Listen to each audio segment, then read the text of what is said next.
Hey, church, I'm a day late in getting this to you, so I apologize, but give me just a few minutes to go through Ephesians 4:17 through 24, just a brief overview, because it kind of serves as a passage it's sandwiched, but it gives it gives this little bit of understanding of why Paul goes where he goes from the middle of chapter 4, 5, and 6 as he finishes off this book.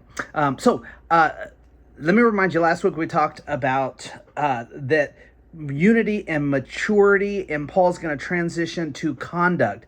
But he says this in verse 17, Ephesians 4:17. So I tell you this and insist on it in the Lord, that you, get this, must no longer live as the Gentiles do in the futility of their thinking. They are darkened in their understanding and separated from the life of God because of their ignorance that is in them due to the hardening of their hearts. Now, you remember the first three verses or chapters that the Gentiles were allowed to have God's grace. This was for them as well. It's for everyone, Jews and Gentiles. And there's an interesting nuance here that's seen in the New Testament, that Gentiles, the term Gentiles, is actually sometimes used a couple ways. One's used to simply describe somebody who is non-Jewish. But it's also used sometimes to describe somebody who is not interested in following God's ways.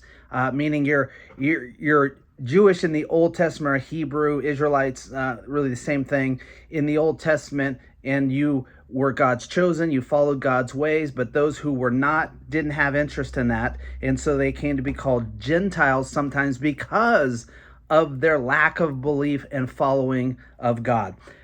Paul's using it in this sense here, which is a little different than the first three chapters.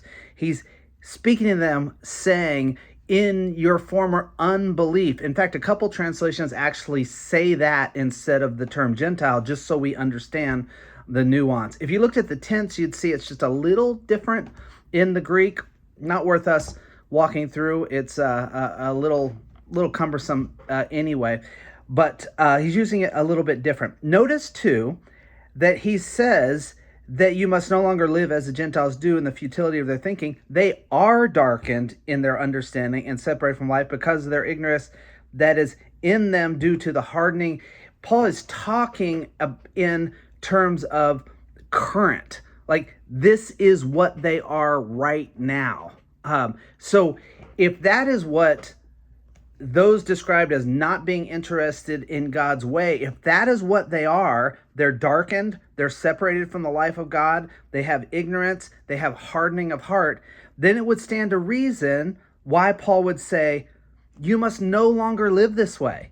Like, that was who you used to be, but now you are under Christ. You're a follower of Christ. So don't live that way. So Paul's making it very clear. Look, I'm transitioning to say, the idea of belief, wonderful. You've bought into that. You're a follower of Christ. And don't think, though, that this doesn't require change and transformation.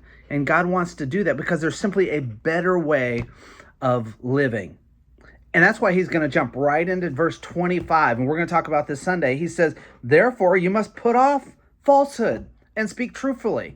That's the first practical thing he says. Like, don't deceive people. Don't lie to people. Speak truth. Speak words from God to people. And we'll jump into that on Sunday. So if you read 17 through 24, there's more verses there that articulate what I was just talking about. Paul is saying, you used to be this. Those who are still not following God, they are that right now. And their hearts are hardened. They're not interested. But you must no longer live that way.